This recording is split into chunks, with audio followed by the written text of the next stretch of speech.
I recently had a conversation with my wife of 11 years.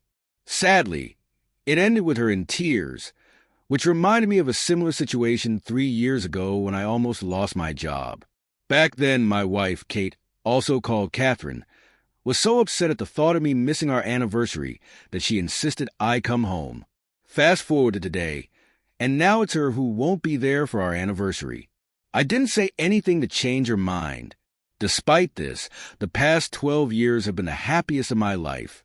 When I first met Kate, she was 24 years old and just starting her career in sales. She visited our architectural firm to convince us to advertise in expensive magazines, which we couldn't afford at the time.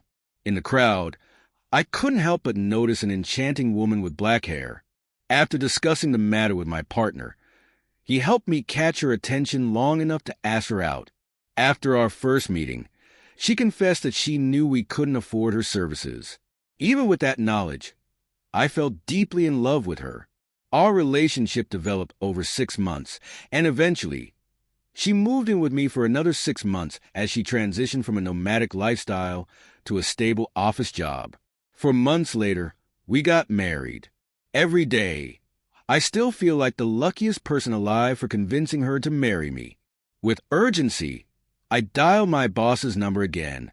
I've been with the company since it started, back when Craig first launched it. Our small team of designers, just 4 of us, achieved great success by cutting production time in various fields. "Craig, I know you're there. Please answer," I pleaded into the phone. Finally, I heard his voice on the other end. "Dan, I'm really busy right now," he replied shortly. Keeping it brief, I said, "Well, I'm leaving now and won't be back until Monday." "Leaving? Where are you going?" he asked. "I'm going to celebrate my anniversary with my wife. I'll be back on Monday," I replied. "Have a good trip. Don't forget to knock before entering," he joked. I chuckled and responded, "You always manage to make me laugh." He replied, "I hear that a lot. Not from those who really know you." Apologetically, I added, "I'm sorry, but ever since they brought in this guy to run Kate's department, there's been tension in our house. Maybe a break at the hotel will help diffuse the situation." "Well, it certainly won't hurt. Just do me a favor when you're seeking adventure. Remember me." Craig grinned. "Deal. See you on Monday," I said. I didn't hang up right away, but asked Craig's secretary, Rosa, for a favor. She knew how to work things out, and I needed a plane ticket. After the conversation, I headed home to pack. While packing my suitcase, the phone suddenly rang. "You have 45 minutes to get to the airport for security check. The ticket is waiting for you at the counter in your name," Rosa informed me. She'd secured a return flight for me on Sunday afternoon at 1:30 p.m. Unfortunately, there were no rooms available at Kate's hotel, so she booked one 2 blocks away. "Have a safe trip. See you on Monday," Rosa said. I rushed to the bathroom, grabbed my shaving kit, packed it quickly, and did a final check of the room, even turning off the coffee maker, which was unusual for me. Then I hurried to the car. Over the past 15 years, I've discovered shortcuts that help me reach my destination faster. Despite my high speed, I made it to the flight with plenty of time to spare. After checking in, going through security, and boarding, we finally got on the plane. Once seated, I put on my headphones and played some music. I'm a nervous flyer, and music helps me relax and stay calm. 3 hours into the flight, I was suddenly awakened from a pleasant dream about Kate and me by a gentle tap on my shoulder. I had fallen asleep, which wasn't surprising considering my recent lack of sleep at night. Some of it was due to work stress. Kate and I had been going through a rough patch in our relationship for the past few months. For more than 2 months, she had been keeping her distance, not letting me get close. It all started when she told me about a colleague from another department getting a promotion and taking over her role.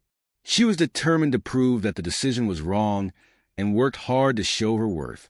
For the first 2 weeks, she came home exhausted, constantly discussing strategies to outshine Mr. Paul Reynolds. But over time, her determination faded, and after a couple of weeks, She mentioned that they had started cooperating. I became more anxious as their joint mission to win a big client approached. Thoughts of a possible romantic relationship between them crossed my mind, but Kate always reassured me. I took my bag out of the overhead compartment and pondered how to quietly invite Kate to dinner without giving away the surprise. After taking a taxi to my hotel, I struck up a casual conversation with the driver, who happened to mention a charming, dimly lit restaurant located between our two hotels. It sounded intriguing, so I expressed interest. It turned out to be exactly what I had in mind. After checking in, I quickly showered and rushed out. I wanted to catch Kate before she left for dinner. Glancing at the clock in the lobby, I saw that it was almost 5:30. After observing the bustling street, I decided to walk to my destination and follow the directions given by the receptionist. The route was easy to navigate, and I made sure to remember the charming restaurant mentioned by the taxi driver, which happened to be just a few steps from her hotel. When I exited the taxi, I left the driver a generous tip. At 5:50, I entered the hotel lobby and stood in line at one of the reception desks. I exchanged a smile with a woman who motioned for me to come forward. "Hello," I greeted her warmly. "My name is Dan Cardiff. I'd like to know if my wife, Catherine Cardiff, is in her room right now. If so, I'd appreciate the chance to talk to her." "Catherine Cardiff?" she asked, double-checking. After a moment, she turned to me with an apologetic tone. "I'm sorry, sir," but there was no answer. "Would you like to leave a message?" "Not at the moment," I replied, a hint of disappointment in my voice. I was hoping to surprise her. "We have an anniversary tomorrow. I'd be very grateful if you didn't mention our conversation." "No problem, sir. I assure you," she reassured me. "I wish you a wonderful day tomorrow." "Thanks," I said. "I'm thinking about going to a restaurant. Maybe luck will be on my side. Good night," she added politely. I thanked her and headed to the far end of the lobby. I spotted a noisy hall packed with people engaged in various activities. Working, serving, sitting, eating. It was crowded, and I knew the chances of finding Kate there were slim. Then, I noticed a restroom located on one side, closer to the back wall. I searched all around, scanning left and right, desperately looking for any sign of her presence. Despite my efforts, she remained elusive.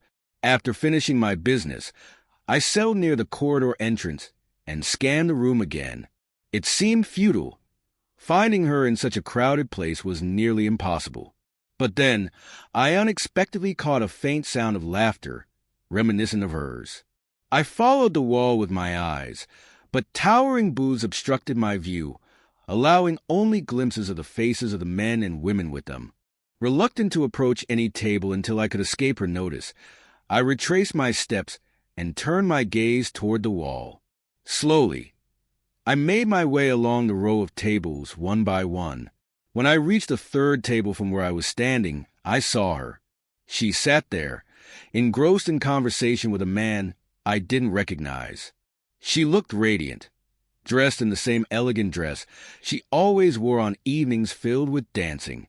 Their interaction seemed relaxed, as if they were entirely at ease in each other's company. I couldn't help but wonder what was really going on between them. It seemed far more intimate than a typical dinner with a colleague. My heart raced as he leaned closer to her, prompting me to instinctively grasp the doorframe for support. As she bent down, their lips met in a tender kiss filled with mixed emotions. I decided to leave the doorway and move to the center of the hall, sinking into one of the padded chairs with a high backrest. Time seemed to blur as I sat there, never taking my eyes off their table. Suddenly, I heard her laughter again, drawing my attention.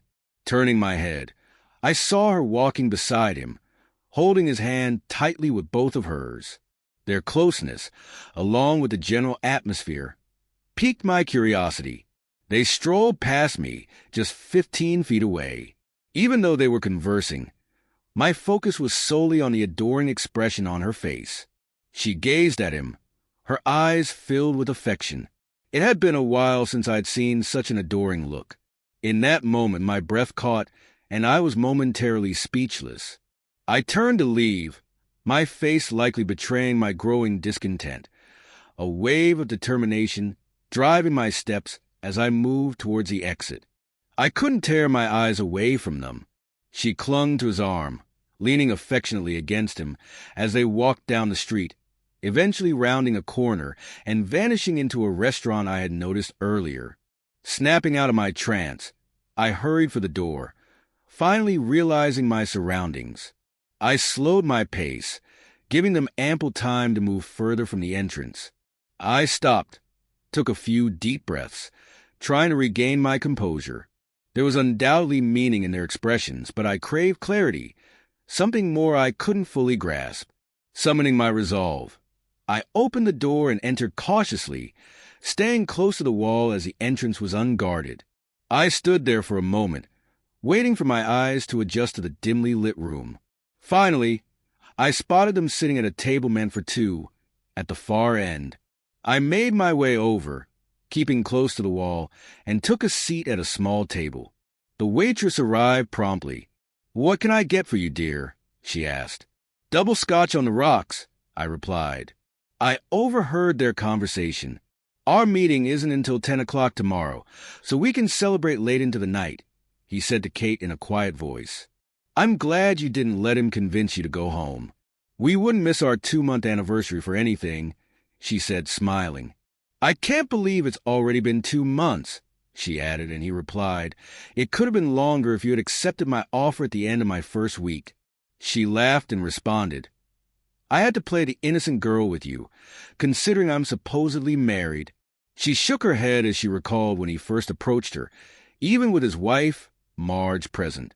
"Marge actually told me you liked me," he added. "We should do something nice for her," Kate suggested, nodding toward the waitress. As the waitress brought their drinks, they raised their glasses in a toast. "To the incredible 2 months we spent together and the many more to come," he said. "I'll do whatever it takes," he added as their glasses clinked together. "There will be many more," she replied cheerfully. The waitress placed my drink in front of me. "Here you go, dear." "Is that all?" she asked. I handed her a $10 bill, thanked her, and turned my attention back to the adjacent table. They glanced up but seemed unfazed by my presence. Kate noticed my gaze and looked back at me. "You know, a guy should always carry a camera for moments like this," I remarked. Her expression could be used for a poster, I added as I watched Kate's lips move silently. "Wow, 2 months. That's quite the anniversary," I mused. "I still remember mine, but after 11 years, it starts to lose its novelty."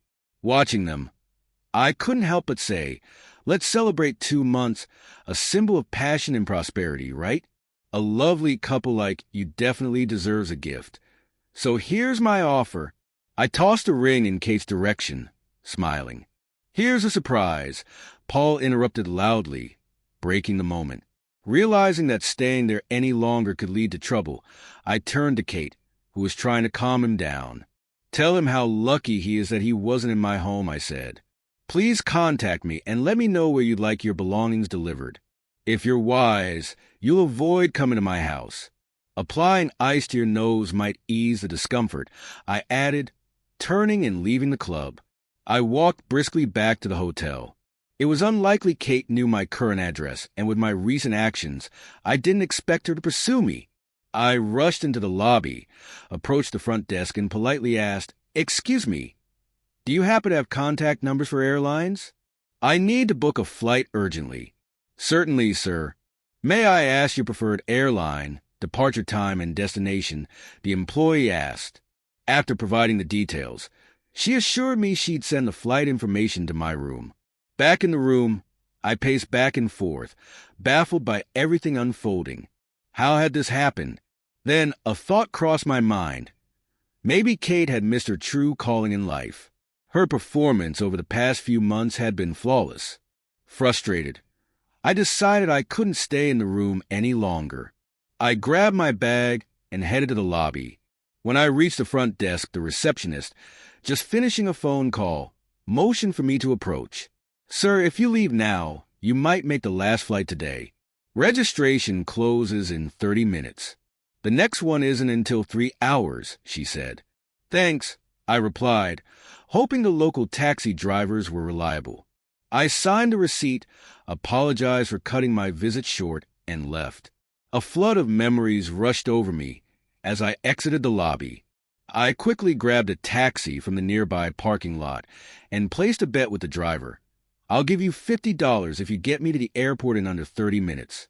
"You got it, boss," he replied confidently. And with his experience, we made it in just 20 minutes. I paid the fare, gave a generous tip, and hurried to the security line. As I waited for the boarding announcement, a humorous thought crossed my mind.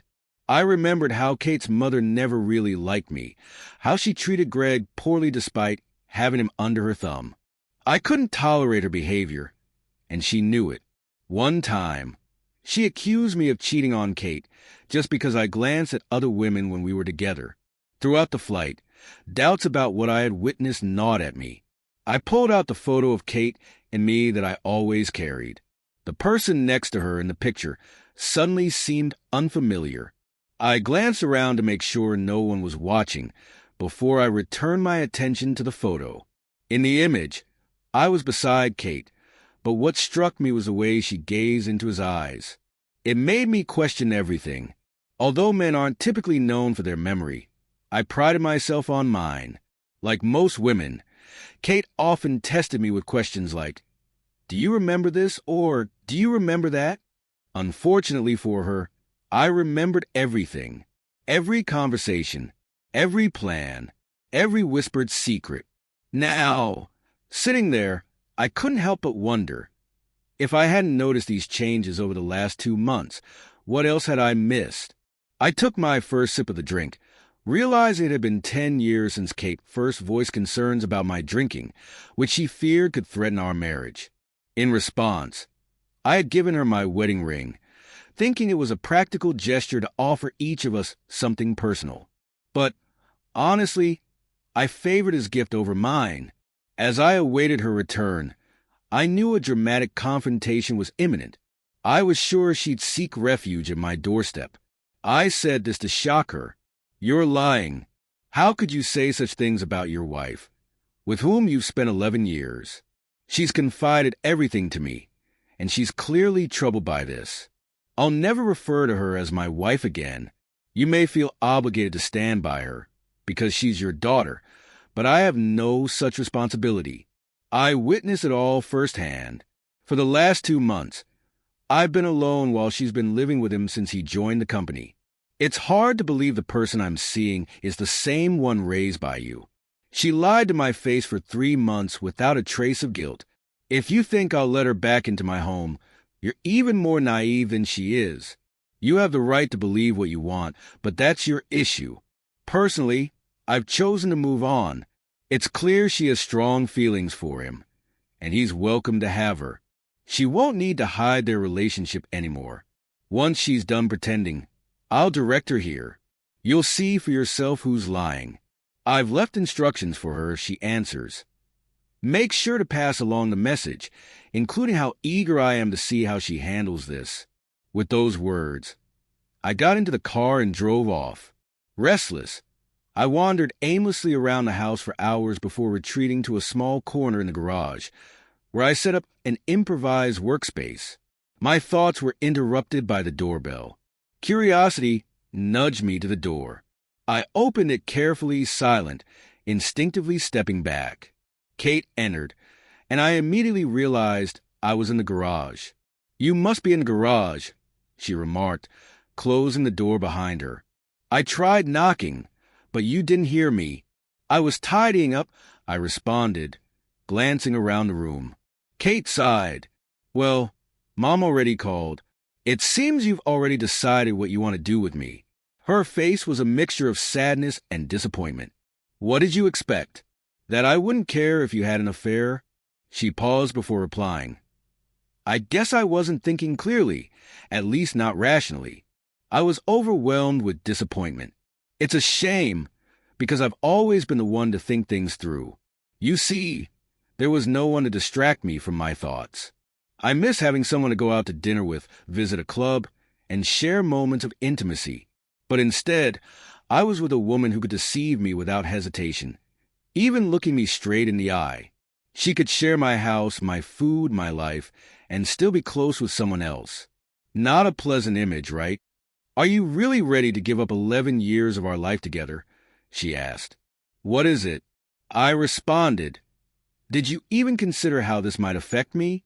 Would you have been okay if I'd had a real relationship with someone else instead of just playing games? I paused, the weight of the question sinking in. I thought such an important question would stay with me. But it doesn't seem to matter anymore, does it? You and the person whose name I can't even remember are free to go on, without a care for me. No more struggles over deciding who we'll spend our anniversary with. I moved to sit in a chair. I think I understand your perspective, she said softly. Do you really understand, Kate? Because I'm starting to doubt that you do. For you, it was just an affair. Maybe you justified it in your mind, even shifted the blame onto me. Could it be that my actions drove you to someone else? She lowered her head and answered, No, I don't blame you for this. It just happened. An affair for 2 months isn't an accident. It takes effort, and to keep it going, secrecy is needed. Let me tell you, you're playing your part well. I fell in love completely and unconditionally. It's unbelievable how you both found time for this, laughing about cheating on me and that tearful phone call last night. A real performance. Maybe you should think about a new career. You could outshine the last 3 Oscar winners. I couldn't help but laugh for a moment, a brief, uncontrolled outburst that surprised even me. I stopped myself quickly, but it was clear that you don't love me if this is how you treat someone you claim to care for. Spare me your anger. How can you believe I don't love you after 11 years? She protested indignantly. Listen, Kate, since you love asking questions, here's one for you. Based on your deep introspection, you know how you usually react to situations. Now, imagine I found out you had a close relationship with another man, but it was a one-time thing, not a long-term affair. How do you think I'd react? She leaned in and replied softly, Honestly, I think I would have asked you to leave and started divorce proceedings. I thanked her for her honesty. I expected that response. Maybe even thought you might throw something at me. Who knows? I muttered aloud. She smiled faintly. Perhaps. Now! Imagine that for nearly 3 months, every moment we spent together meant nothing to me. It was all an act, a facade to make you think our relationship was flourishing. In truth, I was just going through the motions while my heart belonged to someone else. I spent entire days with my mistress after leaving you. Can you honestly believe I love you after 13 years? Show me some confidence, Kate. Are you implying that you don't care about the situation? She asked. The time we spent together meant a lot to me, she said. It wasn't just idle conversation. I truly enjoyed being with you. Do you recall the last time we were close, Kate? I asked. When was the last time you initiated an affectionate kiss? When did you last act like my wife? After everything I've seen and heard, I can't believe you're standing here telling me you love me. I'm not naive. I overheard you talking about him with that gossip when he arrived at the office. Then, you both came up with the idea of getting her a gift for bringing you together. You've already found your next bridesmaid. Now, all that's left is to find his best man, and the wedding banquet will be ready. I reclined in the chair. So, it turns out you're just like me after all. Should I expect a server to show up at my doorstep? What's the deal? She asked. I need to know where you'll be living, I said. You won't find a process server delivering divorce papers. I've reserved that honor for myself. The case is closed. Escape from Kate and move forward. If you see me with someone else, don't try to intervene. What are you trying to prove with this? She asked. I don't think I need to prove anything to you. What I did for myself. Not for you. Why would I fight for a man like you? Someone who treated me with so little respect. When I gave you the ring, it was a clear sign I was done. I'm not investing energy in something that no longer matters to either of us. I can't forget or forgive, based on your past and present behavior. It's clear that I'm not a priority for you. So, it's time for me to leave and move on. I don't know how you expected everything to end, but you ruined it. Now, it's your turn to sleep at his place. I locked eyes with her. You're kicking me out and keeping everything? She asked. After 11 years, it seems unfair. It always comes down to a deal, doesn't it? Well, it's settled. If you want a house, you'll have to pay for it. As for me, I'm keeping the house. I've fallen in love with it, and with the extra space, I can finally make it what I want. I assumed you and Bast already found a place, I said. His name is Paul, she corrected. I couldn't care less about that. Do you think he has nowhere to live? I asked. Of course he does, she responded. In that case, problem solved, I said. I was waiting for your answer, and then it occurred to me. You don't think his wife will agree to this arrangement, do you? She looked at me confused. Wait, you found out everything about him. How did you know he was married? This isn't a joke, Kate. You really think I'm naive? Why else would you be here? So, what's the deal? He doesn't want to divorce his wife for you. I asked. I trust you haven't seriously entertained the idea of returning to me. I've pondered this specific question myself, considering the fact that our relationship lasted 11 years. However, upon further reflection, I came to the conclusion that we're done. This decision was yours. Let's reflect on those unforgettable 2 months you spent together and dream about more in the future. Keep in mind, as I previously mentioned, when I gave you the ring, it symbolized the end. Please refrain from making excuses regarding our 11 years together. Those years didn't matter to you in the past, and they don't matter to me now. I will make up for those years with a set of legal papers, which will be ready soon. The house offer remains the same. If you don't wish to leave the house, you are welcome to come back and take whatever you want. It seems you're ready to move forward without hesitation. Divorce me and go on your way.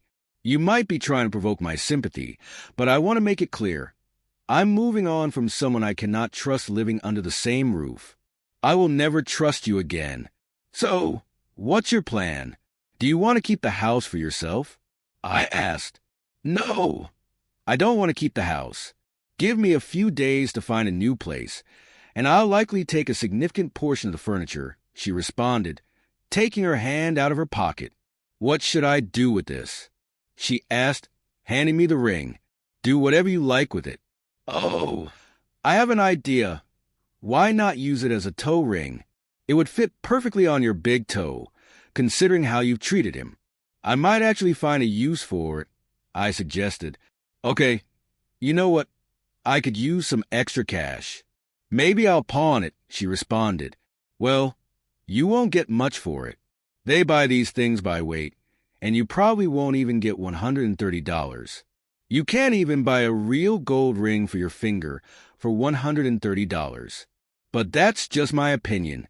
It's your ring, so do as you please with it, I said, turning towards the door. Did you get all my stuff out of the closet? She asked. Yes, I got everything, though I was a bit frustrated with the furniture at the time. I'll call you in a few days. I have to admit, I didn't pack your things neatly. I hope your clothes are still clean and wrinkle-free after the trip, I commented. May I take a look? She asked. Of course. Don't be shy. You know where everything is, I said, noticing a slight frown on her face. I waited patiently as she examined the room. I could hear her rummaging through the bedroom, then the closet, and finally the bathroom. A few minutes later, she returned downstairs, hurriedly packing cosmetics into a floral zip-up bag. You were thorough. You only missed a few things. I may need to call you when it's time to move, she said with a forced smile. Of course, I'd be happy to help, as long as it's not too close to me, I replied, smiling pleasantly, getting up to open the door for her when she suggested going for a walk. I paused for a moment, considering her request, and then an idea struck me. Wouldn't it be too much to ask you to run around instead? I inquired, maintaining a serious expression. Kiss me right now, she replied, turning to leave. I wouldn't dare kiss someone who knows where she's been, I retorted, closing the door behind her. That was the last time we communicated. 3 months later, my lawyer filed all the necessary divorce papers, instructing me to pick them up from his office on Monday. My schedule for the day included 2 stops: the lawyer's office, then my mother-in-law's house. The only goal was to get Kate's signature on the papers to prevent any false hopes of reconciliation. After parking my car at her house, I paused for a moment, staring at the familiar facade, contemplating the completion of this final task. It might take some time, but eventually I would find peace and quiet nights again. This chapter would finally close. I exited the car and made my way to the front door, ringing the doorbell. To my surprise, my mother-in-law answered. "Well, Dan, what brings you here? What's going on?" she asked. "I thought you had forgotten about us already." I replied, "Not yet." "Is Kate here?" "Yes, she's here." "Come on in," she replied, closing the door behind me. A few moments later, Kate entered the room. "Kate, I'm here for you to sign these papers. I'll file them tomorrow, and then our divorce will be finalized." "I just want it to be over," I explained. Kate sighed and said, "I don't think I've ever been good enough for you, have I? Do you seriously think I'll just stand by and watch your actions over the past few months?" Kate briefly left the room, but soon returned with a pen in hand. She hastily signed her name on the appropriate pages. I watched her movements carefully. When she finished, she forcefully placed the pen on the table and quickly gathered everything into a manila envelope, ready for filing. "Free now," she said. "Thank you for signing. Take care of yourself and find happiness," I said, shifting my focus from her to the door. "Mom, you can come into the room now." "Congratulations to you, too," I replied before walking out the door. As I drove away, a wave of mixed emotions washed over me.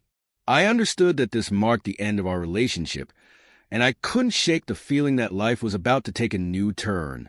Just a month later, our divorce was finalized, signaling the start of a completely different life. In due course, I received unexpected news from Kate's father. He informed me that after our divorce, Kate had asked Paul to leave his wife and marry her. However, Paul made it clear to Kate that he couldn't do that. He admitted that their relationship had no romantic feelings for her. It seemed that after such a revelation, Kate had to come to terms with the fact that she would have to continue her life without me and without Paul, learning the lessons from our past relationship. Kate now resides with her parents, seeking a new job after being disgracefully fired from her previous one, just like Paul, thanks to me. According to her father, Kate is unhappy. She's had several encounters, but they involved either married men seeking only physical connections or men with questionable reputations, leading Kate to contract a mental illness, and she is now in treatment.